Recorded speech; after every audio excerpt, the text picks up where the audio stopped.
is manje fjouwe maai en dit is de Sportcast. Mij aan tafel Cambuur-speler Kian Visser. Het is een dij naar de huldiging in Ljouwert. Kian, promotie naar de eredivisie. Zo'n huldiging als juster en assistent dij letter. Ik nog eens in de Sportcast. Ik dat wie een grote dream van dij. Maar wat is eens die volgende grote dream? Ja, om mijn vervolgstap naar een andere mooie club te gaan. Dat is mijn volgende droomstap. Roelof, wat is die volgende grote dream? Heerenveen Europa in, hè? Oh, dat zou mooi wezen. Dat dacht ik al. Willem, Denk je al. Verslagdwan van Cambuur in de Eredivisie. Maar die komt wel uit, hè? Jongens, alle dream hier aan tafel die komen gewoon uit. Daar ben ik wist van. Maar een grootvolle en nagel naar je aflevering van de Sportcast.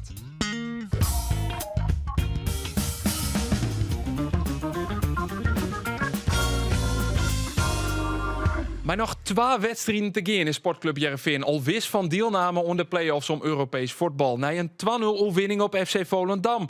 En meer dan 10.000 Cambuur-fans kwamen juster naar de huldiging vanwege de promotie naar de Eredivisie. Mijn naam is Ander Faber en dit is de Sportcast van Omroep Friesland. 1-0 voor Sportclub Heerenveen. Je weet er nog wel, die linksboeten die nou speelt die plak van Maxence Rivera. Hij maakt het hier die 1-0 in het Krasstadion in Volendam. Leeft het nou richting Muren? Nou, en die brengt hem dan nog op een bijzondere wijze richting de goal. Het is 2-0 voor Heerenveen. En dat is weer de goal die Heerenveen Sahut hier. En dan is het Dille Vente. Een hele droege knal in de vierde hoeken. Een echte spitse goal. Die koe die wil beroeken, denk ik. Die net in de basis. Nou maakt het hij de goal.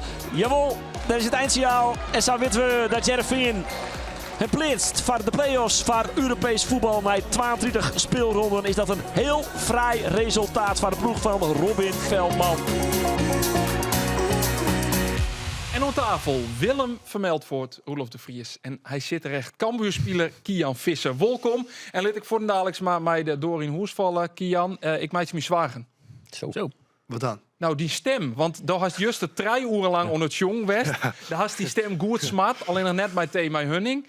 Kist een uur lang podcast. Kist dat volhouden? Nou ja, volgens mij was ik gisteren de André Hazes op het podium.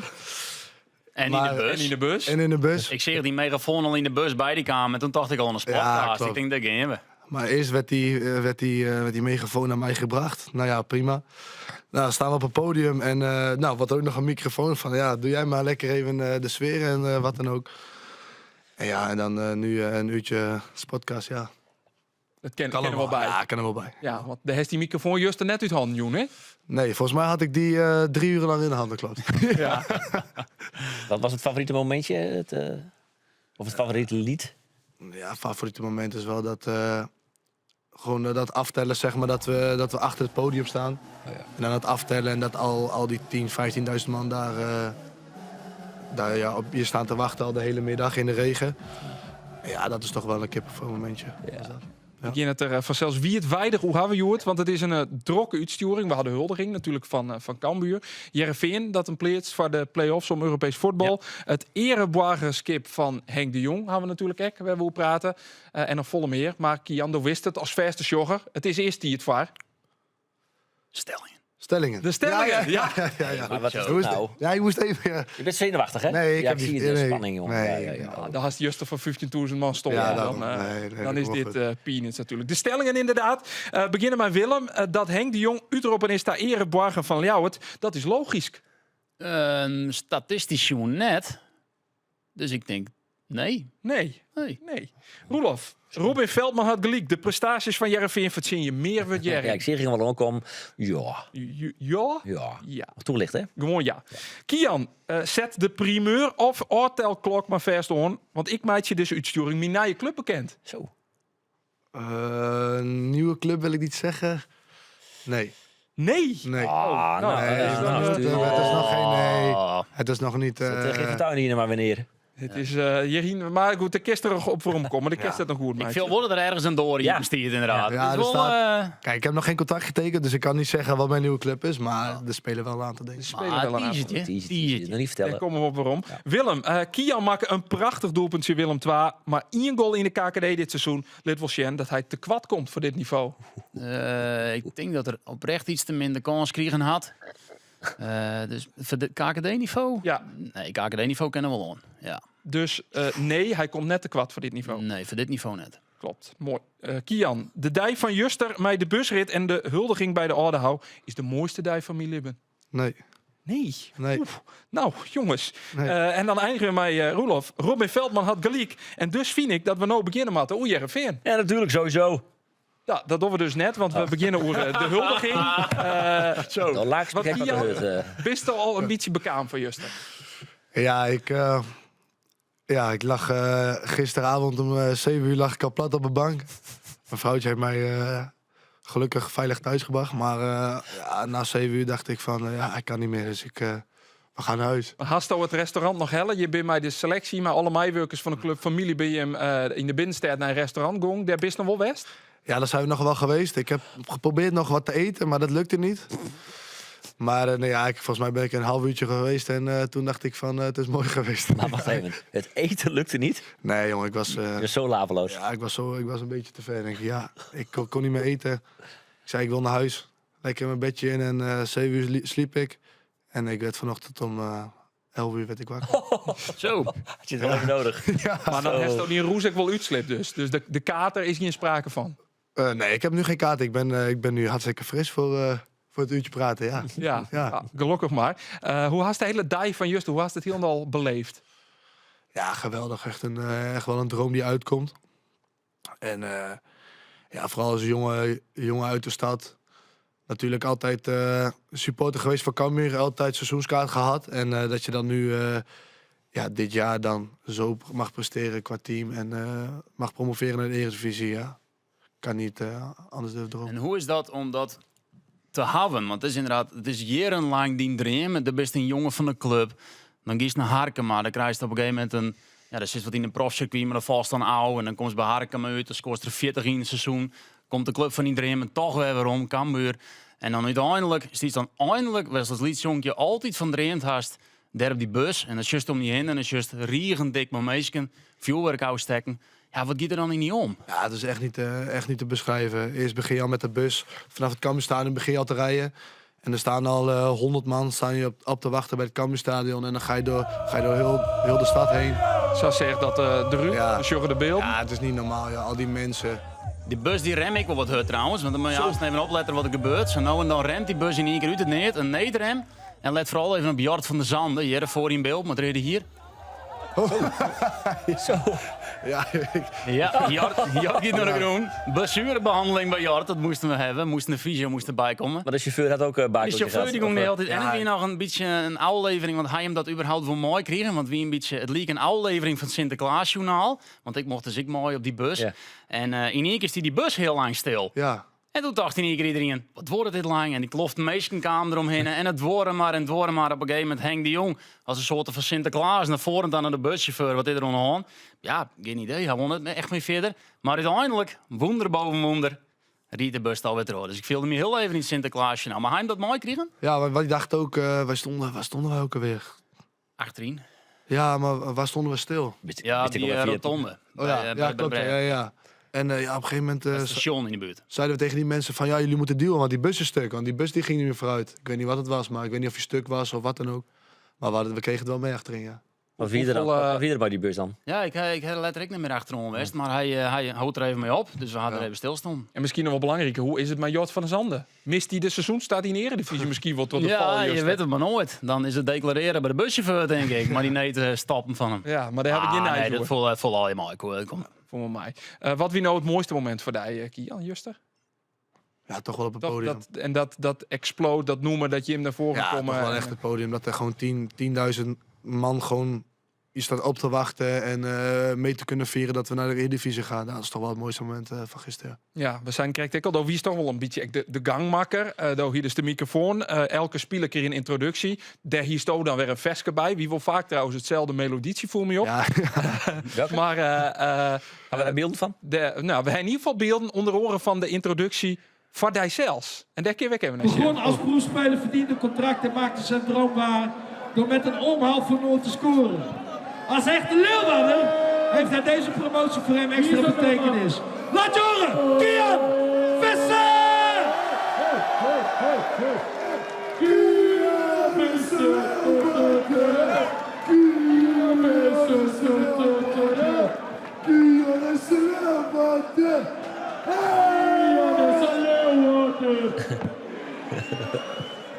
Hoe is het om dit waarom te sharen? Ja, als ik me zo dan terugkijk, denk ik van ja, joh, wat doe je daar eigenlijk? Ja, maar nee, ja. Dan heb je een paar drankjes op en dan op een gegeven moment, ja, dan doe je zulke dingen. Ja, hoe kan het als je zo'n sfeermaker bent? Want ik in de busrit, nadat je hem promoveren bij FC Emmen, dat laatste stukje mocht ik onskoen. Daar bist wel echt de gangmaker dan. Ja, ik weet niet. Ik voel me gewoon vrij. Ik voel mezelf en ik hou altijd van een feestje en wat dan ook. Ik hou van gezelligheid. Dus ja, misschien dat. Ik zou het niet weten. En dan bist gewoon, de feels die vrij in deze spelersgroep met deze meesken om die heen, om die dan te gedragen zoals het bist. Dus maar. Ja, zeker. Als je op een gegeven moment elke dag met elkaar bent, dan voel je je wel zeg maar wat vrijer. Ja. Maar zo ben ik altijd al geweest, van vroeger af aan al. Ik heb altijd wel mijn mondje open en ik kan altijd wel gezellig lullen. Dus dat zit bij mij wel goed. En werkt dat ik wel eens Chindy? Ja, Daar ben ik meestal die het misschien zoals Juster too much voelen. dat denk ik wel, ja. Ik denk wat je zegt van, dat zullen vast mensen zijn die dat niet leuk vinden. Maar ja, ik weet niet, ik kan er niks aan doen. Ik ben mezelf en sommige mensen zeggen wel eens tegen mij van, Kian, jongen, hou nou eens even je mond dicht en wat dan ook. Ja, tuurlijk hebben ze gelijk en tuurlijk moet ik daar wat aan gaan veranderen. Moet ook. Maar ja, Waarom zou dat mat? ja, er zijn mensen die het leuk vinden en mensen die het niet leuk vinden. Zoals gisteren, ja. Maar hartstikke wel eens in de spelersgroep, Bigger Leagues, van even kalm, even rustig. Jawel, ja. En hoe giest het helemaal om? Ja, lastig. Ik denk gewoon luisteren niet helemaal. Want ja, kijk, ik ben mezelf en ik verander niet heel gauw of zo voor wat dan ook. Maar ik probeer wel dat meestal goed op te vatten. Wat mensen tegen mij zeggen. En dat eigenlijk. Maar kies daar een grens in? Kies ik onfatsoenlijk worden dan? Nou, soms denk ik op trainingen bijvoorbeeld. Als bijvoorbeeld iemand achter mij zit te schreeuwen van doe eens rustig. Bijvoorbeeld dat ik de bal heb voor de goal. En mensen zeggen van je moet rustig doen, niet schieten. Maar ja, kijk, ik ben een jongen, ik wil gewoon schieten. Ik kan schieten, dus ja, ik weet wat ik kan. Dus ja, dan schiet ik. En denk van jongens, laat me even met rust. Ik weet wat ik kan, dus laat me gewoon schieten. Ja, weet ik, en dan gaat er even in het kopje om van, dan moet ik toch even terugschreeuwen. Ja. Dus ja, zulke dingen, weet Een je. beetje temperament. Ja, zo kan je het wel zeggen, ja. Wat wie Justerdien hichtepunt, Willem? Want daar had dus mij west op de bus. Daar had ik op het podium stond bij de Ordehouw. Wie er iets als toen zei, dat vond ik heel mooi. Nou, ik vond inderdaad de busreis daarheen wel echt mooi. Want we zien eerst nog met het feit, begint het heel het terrein of net? Dat hong heel lang boven die busrit. En dan is de vraag of het min waar wordt zo. Want daar liep het echt op. Het liep op het moment dat het busrit beginnen zou er echt onwaar komen en min waar. En dan denk je, die meesten die komen net meer. De busrit die waard zelfs nog wat naar voren hellen. De bus die jij ervoor hij is nog een kwartiertje er naar voren te hellen. En toen uiteindelijk ging de wol die bus dus. En die ging dan 2 kilometer in de uren. Dat word ik echt kwartier. En toen we überhaupt nog pas van het WTC-terrein al. En toen zie ik om je heen en toen zie ik daar al je meisjes en bam, sjaals. En dat vond ik wel echt fantastisch om te zien. Dan van die liedse bam, sjaaltjes die dan helemaal zo verklommen stien. Want dan begon ik nog een beetje terrein. En die stien dan met sjaaltjes aan op Cambuur. En die zeggen dan haar een idool voorbij komen op zijn bus. En dat vond ik echt dat die me wel wat. Ja, Heb je hechtepunt in je leven? Nee, dat niet. Nee, ik ben net de volle mijn hechtepunt in mijn leven smieten. Dat is... Dus zit ik net elke weekend natuurlijk naast de dugout van Henk de Jong. Dat wie voor. Wat was dus wie net in hechtepunt in je leven? Misschien draait. Nee, niet om. Wat wie dan wolde in een hechtepunt in je leven? Nou ja, toch wel de geboorte van mijn kinderen natuurlijk. En dat zijn toch wel de trouwdag. En de trouwdag, ja. De trouwdag. Maar ja, 2 kinderen op de wereld is nog wel iets bijzonders. Nee, dat hebben we ingestudeerd, dus mooi zo. Ja. En dan sluiten wij aan tafel is alle jaar. Tuurlijk. Dan weer wie ik mooi is hier. Nou, Derro Spruts. Terrein maaien is een historische datum voor Cambuur. Tred je niet in het kampioenschap. Juster de huldiging. Maar Heerenveen had gewoon op Terrein maaien 2026 de play-offs veiligsteld.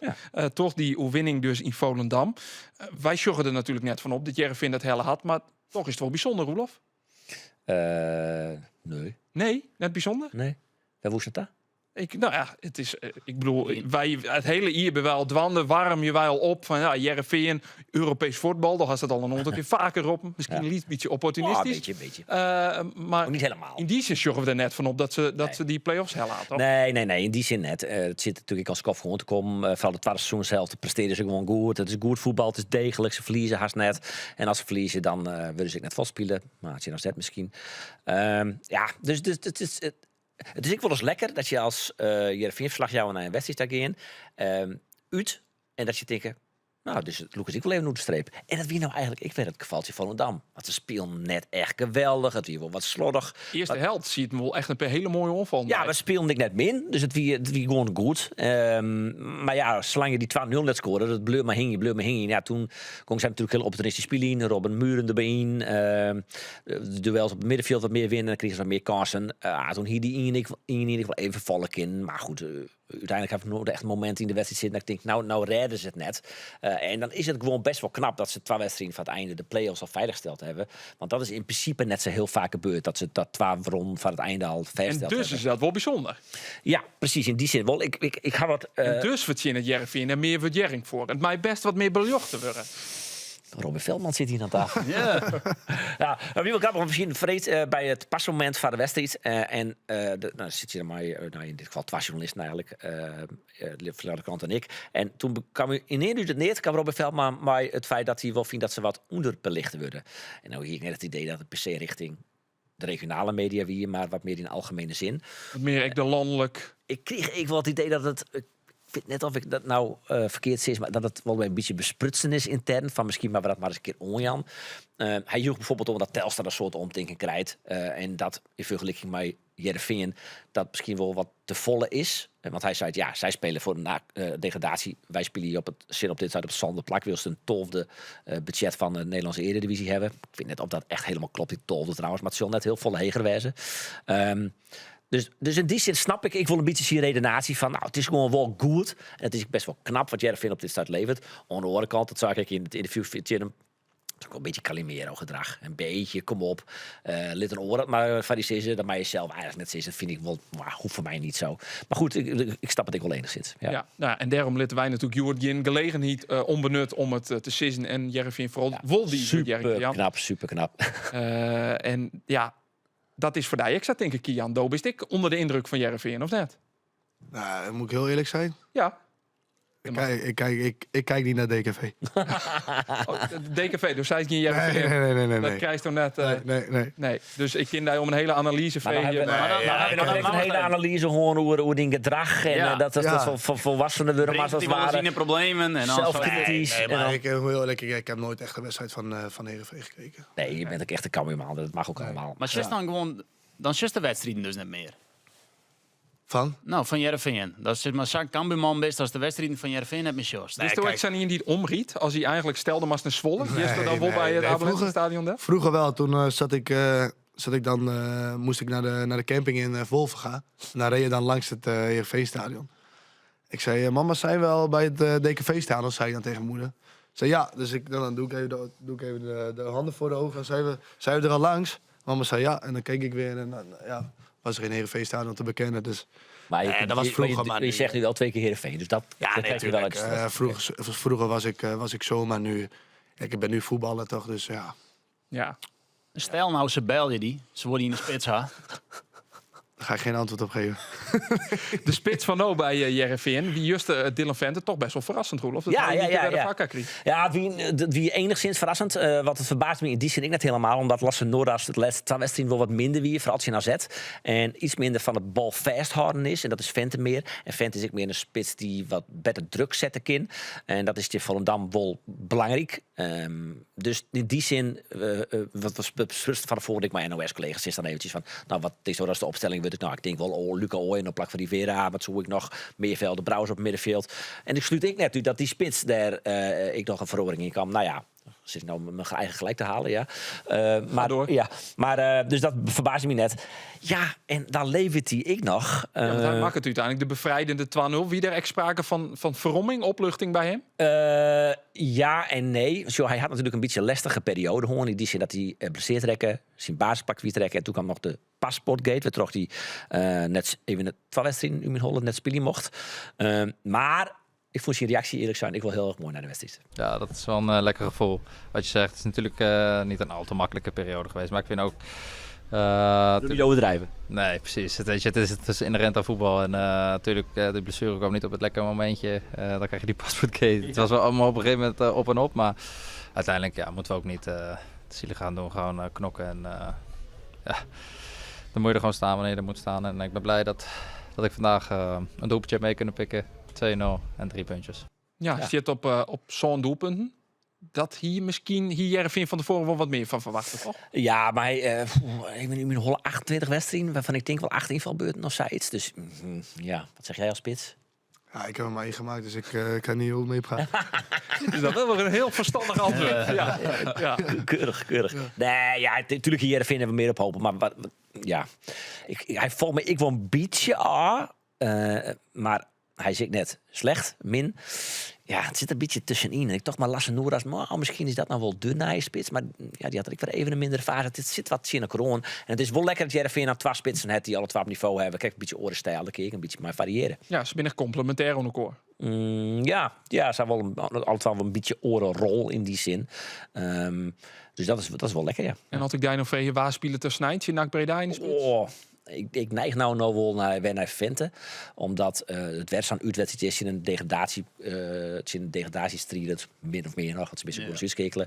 Maar het is een ploeg die nog alles of niet spelen geeft. Misschien dat het heel druk zet dat ik wel nut had. Bob Rad had hij nou gescoord. Hè? Dus een trainer had een spits die scoort had er net zo gauw uit. Behalve de jong. Nee. Dus Vente, die kunnen we mijn potlood noteren voor komende snijn. Dat denk ik wel, ja. Toch we dat. Kian, daar was juist net de jenige die de microfoon te pakken hier. Er wie een soort meer. Maar er wie Ian, die vond ik echt de showstijl. Hij is die Jerm met Anneke Dauma namelijk. Het woonskip te jong. En hij heeft zijn eigen vesk. En daar kunnen we naar zien.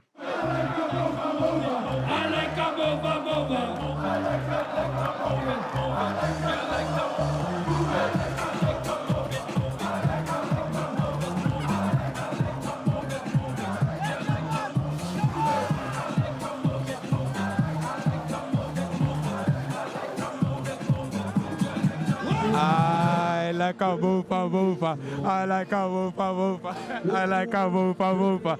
I like a woofa. Ja, wat...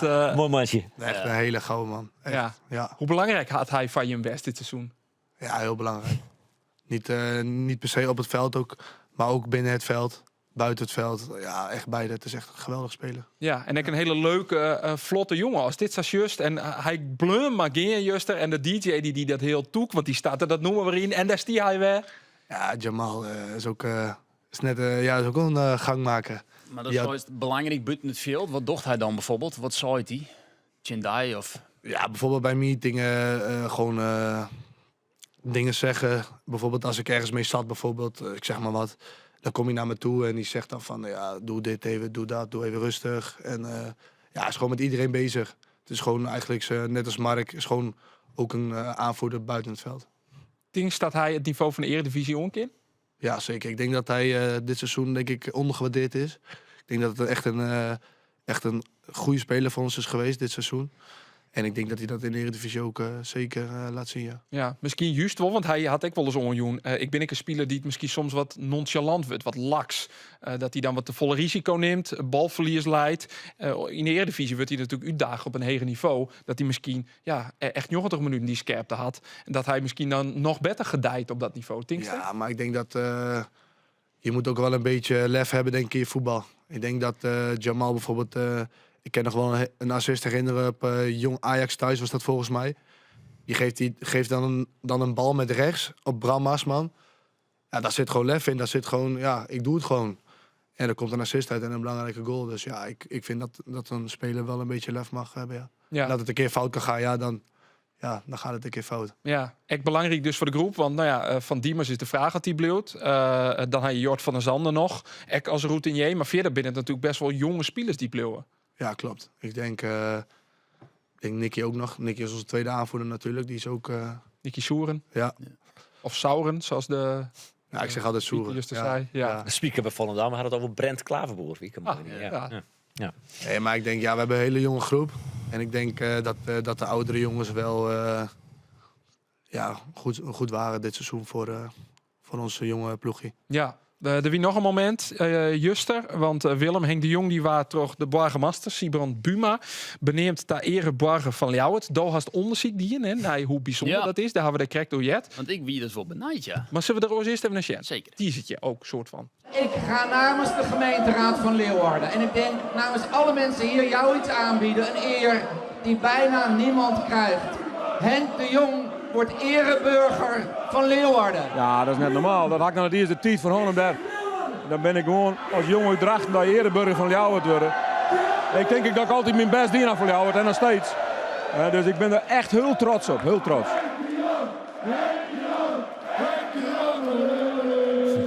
Nou, zo is het maar, Willem. Hoe bijzonder is dit? Nou, ik zie het gebeuren en toen dacht ik dus, nou giet mijn statistieken het omheen. Want hoe vaak word je nou ereburger van Ljouwert? Want ja, erepenningen en allerlei verschillende gradaties. Dit is een van de heegste gradaties, sterker nog, de heegste. De heegste.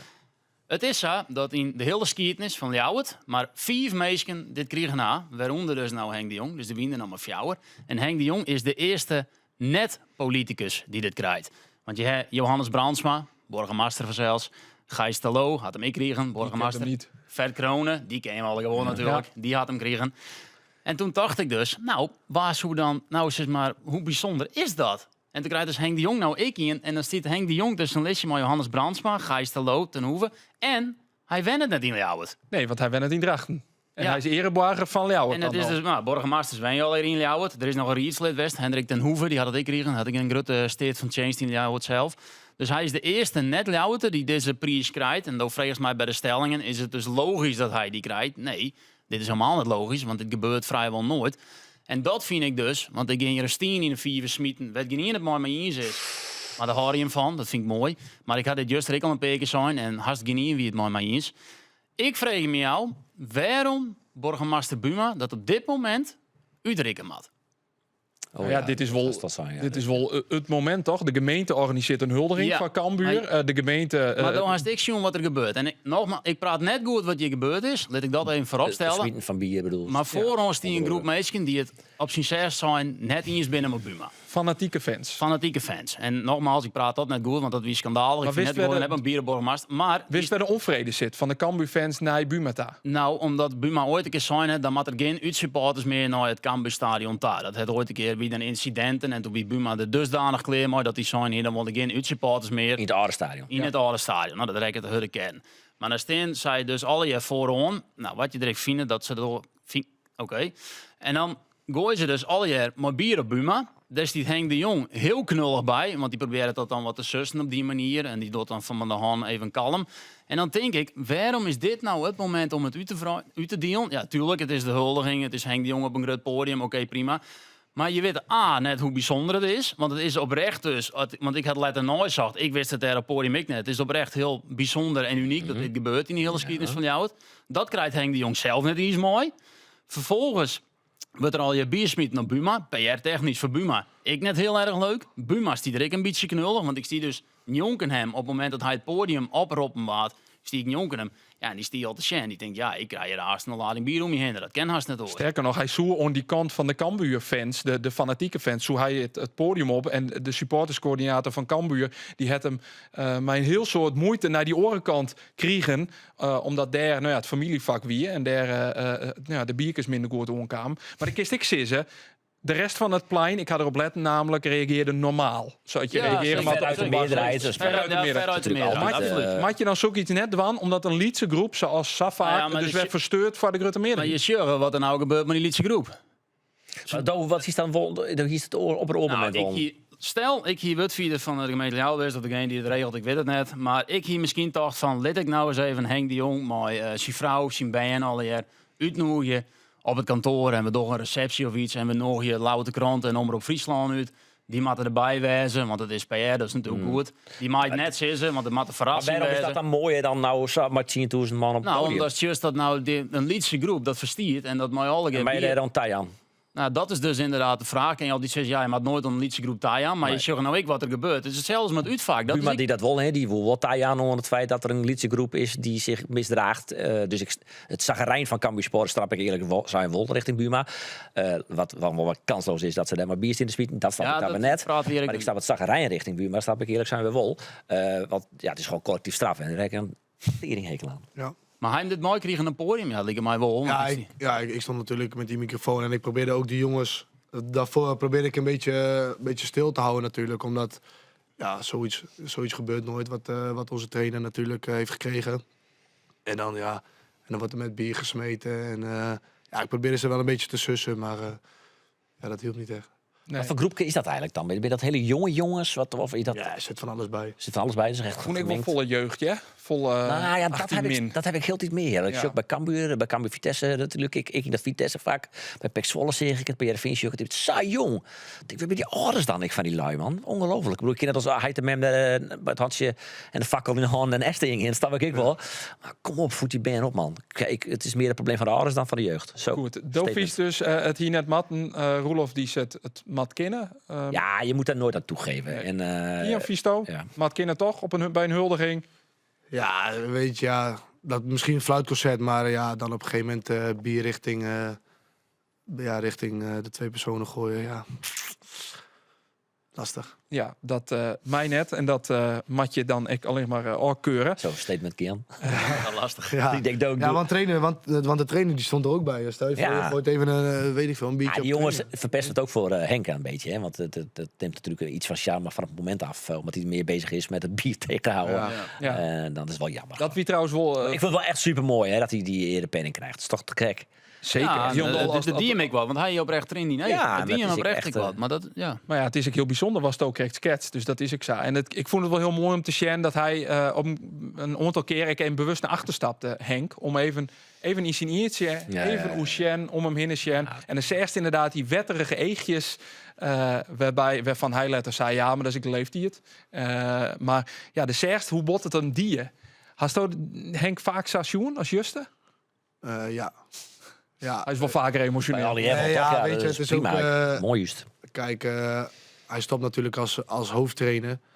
En bijvoorbeeld na de laatste wedstrijd, voor de laatste wedstrijd Vitesse, zijn laatste wedstrijd, dan word je ook emotioneel natuurlijk. En dat je dan dit mag doen met het elftal dit jaar, kijk, dat doet hem ook wel wat. Ja. En ja. Het is in ieder geval een heel mooi oorski voor hem als haattrainer. Hoe belangrijk wie hij verdient dit hier. Want het is natuurlijk, dan krijg je net echt de kans in de spits. En je zoon, ik zeg op een gegeven moment, kampioenschap is beslist. Er zijn nog 3 wedstrijden, geen nergens meer hoor. Ik wil wel graag spelen, komt er net in. Hoe is die bal met Henk? Ja, ik denk dat mijn band met Henk altijd wel goed is geweest. Natuurlijk jammer dat ik de kans niet heb gekregen dit seizoen. Maar als persoon heb ik altijd een goede band met hem gehad, ja. Gaan we het aans nog inderdaad die seizoen. Want hier staan natuurlijk meer van verwachten. Maar ja, we matten natuurlijk echt vooral de bijzondere prestatie van Heerenveen. Het hele van de play-offs. We kennen het net vaker nog eens. Een beetje meer belichten, vind ik. Nee. Wurt-Jering. Heerenveen had altijd nooit tussen in FC Utrecht in de eerste ronde. Maar Roelof stiekem sjurren of je dat toch? Stiekem direct Europees voetbal bedoelst? Nou, in ieder geval naar de tweede ronde. Utrecht, we zullen die pakken we thuis. Maar dan in de tweede ronde. Nou ja, er zijn 2 scenario's nog mogelijk. Play-off spelen of rechtstreeks Europees voetbal. Maar die optie is wel heel lastig. Dat betekent namelijk dat zowel Ajax als Twente net meer een punt pakken mogen. Dus één van beiden. Hè. Dus als Ajax in de komende 2 wedstrijden 0 punten pakt en Twente Wollingen, dan kun je vinden hoe Ajax in gaan. Het ideaal scenario is natuurlijk dat komende snijden is het naar Heerenveen. Heerenveen moet gewoon winnen. Dat is ook niet onmogelijk. Maar dat Ajax thuis in Utrecht verliest. En dan is die laatste wedstrijd, want ze moeten wel verliezen in Utrecht, puntje is al, dan is het doelsaldo namelijk het probleem. En dan is de laatste wedstrijd Heerenveen-Ajax. Ja, dat is natuurlijk het ideaal scenario van Heerenveen. Want dan heb ik wel vertrouwen in dat ze er nog wel in klappen op een of andere manier. Maar goed, dan maar ze eerst nog eventjes snijden, verliezen Ajax van FC Utrecht. Of Twente moet net winnen van Sparta. Want dan is de laatste wedstrijd nog PSV Twente. Nou, weet ik net. Maar goed, dat is het scenario van rechtstreeks Europees voetbal. Het andere scenario is inderdaad dat ze in de play-offs komen. Dan moeten ze in de eerste ronde misschien in Utrecht. Kan ik nog een race of Sparta worden. En dan in de tweede ronde eventueel ik nog wel misschien wat in Ajax. Of in Twente. Of misschien wat in NEC. Oftewel, er zijn al wat scenario's mogelijk. Ja, ik ken een hoop kanten op. Maar had je naar de uitslagen zorgt, Twente woont 2 keer van Heerenveen dit seizoen. Ja. Waaronder die in een 4-0. Ajax spelen Heerenveen gelijk in de arena. Ja, op basis daarvan, stukje scorebordjournalistiek. Ik mat het aan, maar zo'n is door Ajax maar. Ja, ik nog NEC zitten, want die had ik 2 keer liedjes spelen, even snel uitbedoelen. Dat lui hun ik vol. Ik speel maar Zagaritis bijvoorbeeld, vreed bij de training de linksback van Heerenveen. Die zei ik, als het op mij luidt, jou meer Ajax maar. Dan sput ze ik wel uit. Omdat ze wel het idee hebben dat er wel wat te helling is. Bovendien, als Ajax de finale helft van de play-offs, of de hele finale, en die spelen 2 keer thuis, dan moeten ze 2 keer net in het eigen stadion spelen vanwege de Harry Styles concerten. En dan Maar ze spelen je dan natuurlijk... Oh, wacht trouwens jongens, want ja, het is het hier voor. Ja.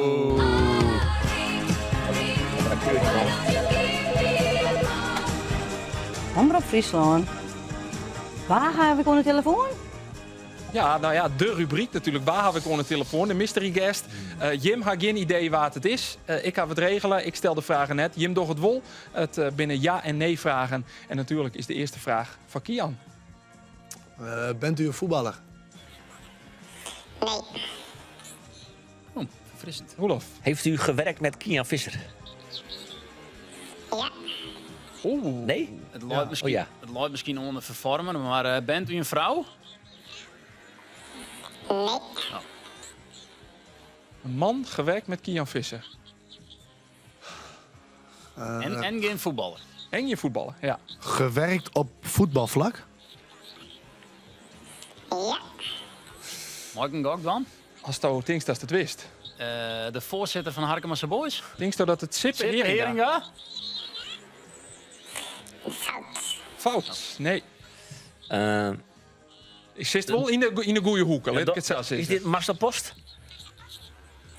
Dat is correct. Ja! Marcel Post. De trainer van Harkemasse Boys. De haattrainer van Harkemasse Boys. En ja, de actuele prestaties van Harkemasse Boys jouwen net zo volle onleiding om Marcel even te bellen in de sportcast. Maar ja, die gearworking met Kian, daar willen we natuurlijk alles hoe weten. Want Marcel, hoe hast je dit seizoen naar Kian schoen? Je ziet een jongen een droom waarmaken en een kans krijgen.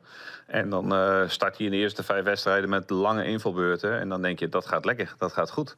En dan van daaruit loopt het daarna naar de winter iets minder. En dan hebben we in de winter ook een keer kort gesproken. En hij zegt, ik ben rustig, ik heb geduld, ik wacht op mijn kans. En voor Kian denk ik dat hij gewoon iets te weinig minuten heeft gekregen om die echt te laten zien waar zijn kwaliteiten liggen. Dus in dat opzicht denk ik voor hem een fantastisch seizoen met een promotie in een droomclub. Maar wel met een klein zuur eindje. Ja, klopt dat wel een beetje? Zie je deze? Ja, dat klopt wel. Ja. Heb je hem ook zien veranderen, Marcel, in vergelijking met vorig seizoen toen jullie samenwerkten bij Harkemasse Boys? Ja, hij kwam bij ons toen al wat fitter dan bij Buitenpost. En toen ik hem laatst zag bij Cambuur was hij nog weer wat fitter geworden. Dus dat zie je sowieso in de lichamelijke verandering is hij goed doorgegroeid. Ik denk dat dat heel positief is. Ja, en dan in de momenten dat je hem ziet invallen, zie je gewoon de drive en de passie en de emotie ook vooral dichtbij bij hem op de oppervlakte liggen. En dat vind ik zelf heel mooi. Alleen helaas voor hem is dat dan niet altijd zeg maar, in de wedstrijd. Hij heeft 1 keer een mooie goal kunnen maken. Maar dat is iets minder dan hij gehoopt had, denk ik.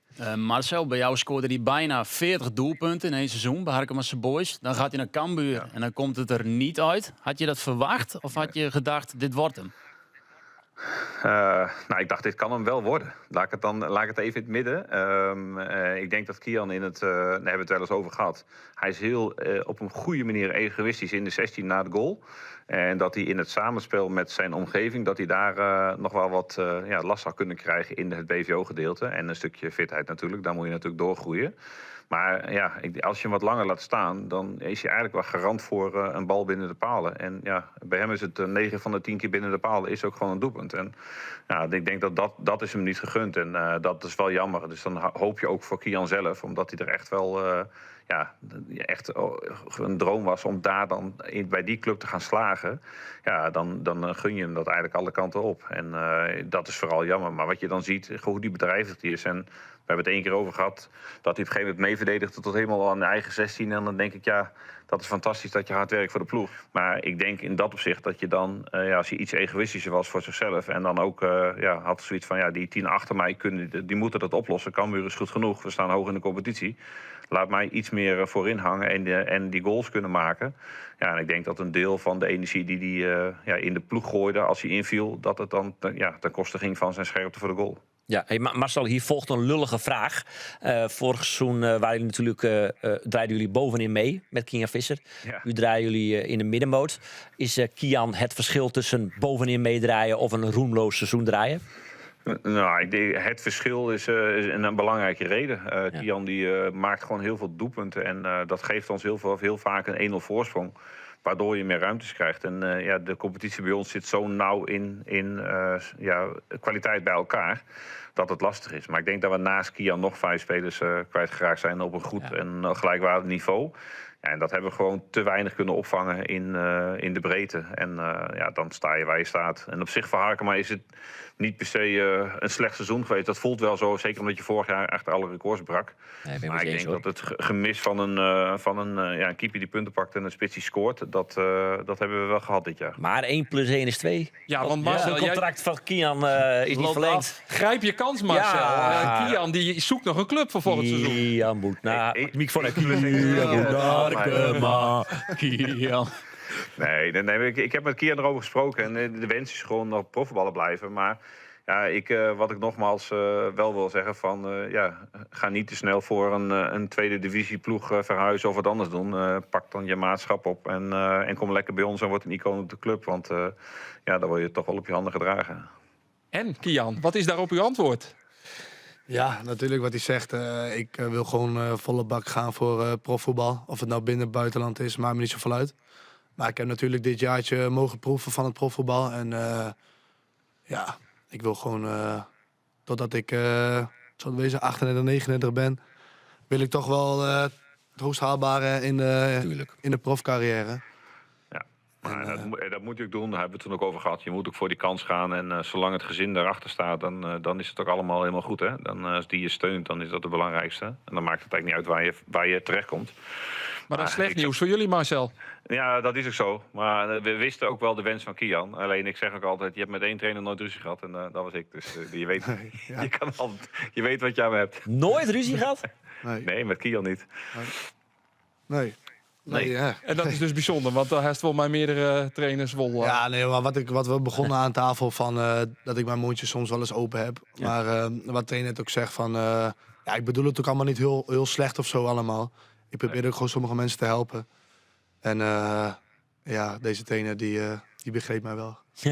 Marcel, dank u wel dat je even onder de lijn kaamst. De lesvriend, want jouw les. Een heel soort succes. Laatste 2 potjes met Harkema's boys. En maak je er nog wat van. Ja, jullie ook. Trainer, bedankt hè.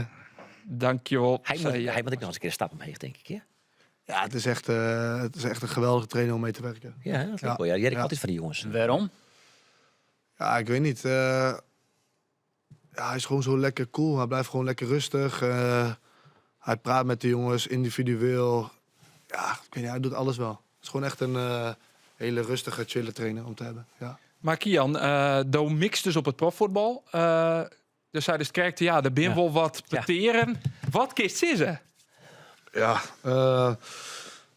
we gaan natuurlijk woensdag met z'n allen naar Ibiza.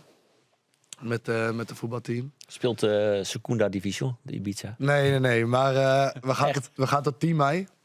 En 11 mei ga ik me melden bij een voetbalclub. Om daar even op gesprek te komen en even een paar trainingen mee te draaien. En, je is op proef eigenlijk. Ja, net als een beetje bij Cambuur. Ja. Want natuurlijk dit seizoen hebben ze nog niet heel veel van me gezien. Maar ik weet wel wat ik kan, dus... En dat is FCM. Dat is FCM. Goed zo. Dan hebben we toch nog een soort van primeur. Ja, toch dat wel is nog net een eigen club, maar ook gist. Nee, het is gewoon, ik ga er even heen. We gaan even een gesprek, rondleiding, dit, dat. Even gewoon trainingen, kijken wat we voor me kunnen betekenen. En ik hoop dat het hem wordt. Ze kunnen Menno van Dam, die keer Romano Postema wel verjitten. Want de nieuwe topscutter van de KKD zit je. Ja. Die komt er gewoon. Ja, nee, ik hoop het gewoon. Ik ga hem gewoon mijn best doen. Mijn visje komt eraan. Hij heeft te veel gekeken. Ja. Dat je niet een feestsupporter was. Klopt. Maar de hester ik bij Menno van Dam. Ik heb geen idee wat de technisch directeur is. Want het is de wat onrustig Westerorne die het. Maar Menno wil die wel de Balk die zijn me deze week ook. Balk die kent natuurlijk hem. En die heeft ook al mij gebeld van... ja, dat ik gewoon een goede spits ben. En ja, ik weet wat ik kan. En dit seizoen natuurlijk helaas niet genoeg minuten ervoor gekregen. Maar ja, ik hoop dat het wat gaat worden. Ja. Nou, hebben we toch die primeur, die hebben we te pakken. Ja, Mooi dat die voor u ze bewaren hast. Op proef dus bij Emmen. Maar eerst nog even naar Ibiza. Budget het dan ook dat Sto die ambitie inhouden mast. Want dan was het natuurlijk wel fit. Ja. Om de oude medaille komen snijden. Veel bakootjes. Nee, ja, zoals gisteren, dat gaan we natuurlijk niet meer doen. Maar ik moet gewoon een beetje rustig. Als ik wakker word, gewoon even wat hardlopen voor mezelf. Een beetje gewoon conditie op peil houden. En 11 mei gewoon lekker fit. Want ja, 10 mei die vliegen we terug. Dus dan 10 mei lekker rustig, uitrusten. Het zoekt perfect wezen, want Emmen kist natuurlijk gewoon hinweriden. Ja. Het is een oegrieselijke maar daar maakt me niet zoveel diek. Maar... Nee, daar maakt me niet zoveel uit. Ik sta overal wel voor open. Ik denk dat we dan toch wel willen verhuizen natuurlijk. Want ja, elke keer die 80 weg op en neer. Dat is ook 100 inmiddels. Hè? Ja. Maar Diemers heeft het ook heel lang gedaan. Ja, klopt. Maar die werd ook gek van trouwens. Ja. Kijk, de vrouw moet ook, die heeft ook 2 kinderen. We hebben ook 2 kinderen thuis, dus het moet allemaal wel kloppen. Maar verhuizen, ik sta overal voorlopig. Ja. Eerst maar even die Shell-litten, eventueel een contract tekenen. Ja. Want hoe is dat voor die? Want Doos zei dan, ik wil de profcarrière in. Ja, dan wordt de spoeling wat minder, zeggen ze dan. Want dan is natuurlijk de profclubs binnen net een soort in Nederland. Klopt. Dus dan moeten ze het eigenlijk verhuizen. Dan mag het maar de familie lezen. En die zeggen dan, wij doen dat. Hoe is dat voor die? Want hij is die jongen bij je. Ja, fantastisch. Mijn vrouw natuurlijk, die doet alles voor me. Natuurlijk met de 2 kinderen. Brengt hij een hoers als dat even neder gaat. Ja, ik heb haar avond gisteren verpest. Want ja, we hadden geen kinderen. Ze kon ook lekker even een dingetje doen. En dan zeg ik, ja kom, ik wil naar huis of zo. Ja, maar ze heeft jou ingestopt, dus dezelfde stad weer ingegaan. Ja. Nee, dat weet je niet. Maar... Ik zei het wel, maar nee, ze zei nee, ik ga lekker met jou mee. Ja. Maar nee, ik ben daar echt... wel dankbaar voor wat zij allemaal voor me doet. Ja, hoe is nou die all-time oordeel hoe die hier bij Cambuur? Ja. Dat prachtige doelpuntje Willem II, het jongensboek met het contract. Ja, wat wel zeggen, te weinig kansen kregen. Ja. Dat is gewoon... En leidt het om die of leidt dat om de trainer, om de leading bij de club? Nou, het ligt niet... ik weet niet. Ik weet het, ik laat mezelf zien op trainingen. Ik scoor veel op trainingen en dan denk je toch van probeer het nou een keer. Ik heb dit seizoen geen 1 keer in de basis gestaan. Bijvoorbeeld Vitesse thuis denk ik van waarom niet? Gooi die jongen er lekker in basis. En, Maar ze zitten van Henk de Jong wel eens die houdt zelfs de treddenwisselkeeper tevreden. Maar hoe had hij dat dan naar die uitlijn? Wat wie de lezing van hem, van de technische sterven, naar waarom ze daar net meer minuten joegen? Ja, daar hebben we nog niet echt, daar hebben wij nog niet echt over gepraat. Nee. Had ze wel vanuit de club jet waarom had ze net maar die 4e willen? Waarom ze die optie in die contract net luchtje willen? Ze hebben alleen gezegd van dat ze niet veel minuten zien in de eredivisie voor mij. Dus dat ik een nieuwe club kan vinden. Meer niet. Dat wie dan een kwart peteer. Best dat tevreden mooi inderdaad, maar zo'n kwart peteer? Nee, niet echt, nee. Nee, omdat... kijk, je bent een jongen van de club, toch? Je komt uit Leeuwarden en dan denk je wel van... Ja, niet zo in één keer, na zo'n jaar in één keer, hop, weg. Maar ik had wel... Is het dan een beetje het Diemers gevoel? Want we hebben de verhaal over de contracten, onderhandelings van Diemers natuurlijk ook maar een keer. En die mist ik een beetje waardering, respect.